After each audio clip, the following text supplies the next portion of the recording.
مراد صاحب please. G G G G G please. نہیں یہ صوبائی معاملہ ہے سر، یہ صوبائی معاملہ ہے. بہرحال جی مراد صاحب. اسپیکر صاحب میرے خیال سے اگر جو آپ نے دونوں پوائنٹس اٹھائے دونوں بڑے اہم ہے، لیکن جو انفارمیشن ہے ظاہری سی بات ہے تفتان کے حوالے سے جو آپ نے بات کی اور زائرین کے لیے وہاں پہ سہولیات کی بات کی. شہریار افریدی کے پاس جب یہ ذمہ داری تھی وہ چلے گئی تھی تفتان کے اوپر، اور اس کے بعد جو سہولیات کا وہاں پہ آغاز ہو چکا ہے، تو اگر آپ چاہیں تو آپ کا ہم وہاں پہ وزٹ پہ ارینج کر دیتے ہیں، کیونکہ وہاں پہ بالکل آپ نے صحیح بات کی کہ وہاں پہ لوگوں کے لیے پناہ گاہ، آرام گاہ، وہاں پہ سہولیات کا بڑا فقدان تھا. اور اس دفعہ جب زائرین گئے تو اسپیکر صاحب آپ کو خوشی ہوگی، کیونکہ ہم نے سب کا خیال رکھنا ہے، پورے پاکستانی ہیں جب یہاں سے جاتے ہیں تو تاکہ وہاں پہ جو سہولیات مل رہے ہیں ہماری طرف سے بھی وہ سہولیات ان کو مہیا کی گئی ہو. تو لہٰذا وہ پہلی دفعہ بڑے خوشی سے یہاں سے گئے تھے اور انہوں نے اپریشیٹ بھی کیا تھا. اور حالیہ جو اقدامات کیے گئے ہیں میں درخواست کروں گا سابق وزیر اعظم سے کہ ان کا ہم وزٹ پہ ارینج کرتے ہیں، یہ اس سائٹ کو خود بھی وزٹ کرے کہ کیا کیا تبدیلیاں وہاں پہ آ چکی ہے. دوسری جو آپ نے بات کی اہم نقطہ ہے، آپ چاہے صوبائی حکومت سے آج ہی ہم بات کر لیں گے اور اس کے حوالے سے بھی کل ہی ہم آپ کی میٹنگ کر لیں گے. میں فلور آف ہاؤس آپ کو یقین دہانی کراتا ہوں. اسپیکر صاحب ایک ایشو میں اٹھا رہا ہوں بہت اہم ہے. کل سندھ اسمبلی میں وزیر اعلیٰ سندھ نے ایک تقریر کی ہے اور پیپلز پارٹی کے چیئرمین نے بھی پرسوں ایک بیان دیا تھا سر. اس کے اوپر ہم نے آج ایوان سے ایک متفقہ طور پہ ہماری ایک آواز جانی چاہیے. سر ایشو کیا ہے کہ اس وقت آپ دیکھ رہے ہیں کہ کشمیر ایشو جب سے چل رہا ہے تو ہم سب تمام پولیٹیکل پارٹیز چاہے جو رنگ، نسل، زبان، مذہب ہر چیز سے بالاتر ہو کر ہم نے اپنے کشمیریوں کے لیے آواز اٹھائی. اور جو مودی کا اصل چہرہ ہے، جو نئے دور کا ہٹلر، اس کو ہم نے پوری دنیا میں بے نقاب کر دیا. لیکن 2 دن جو بیانات آئے ہیں اس سے بحیثیت میرے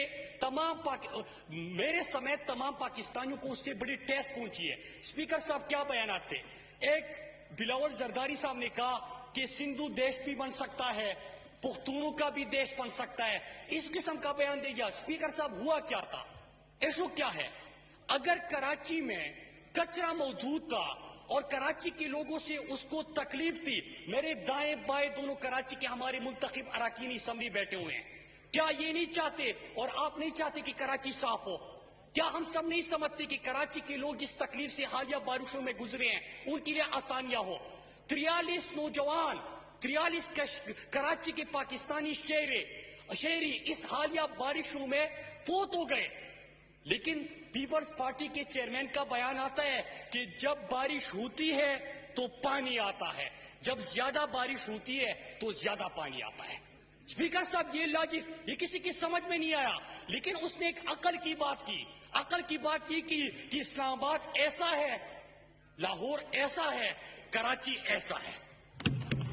اسپیکر صاحب آپ نے سولوشن دینا تھا.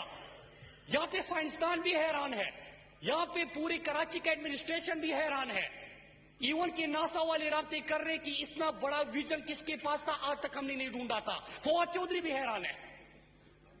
اسپیکر صاحب بات کیا ہونی چاہیے؟ لوگ مر رہے کہ نہیں مر رہے اس کا آپ نے ازالہ کرنا ہے.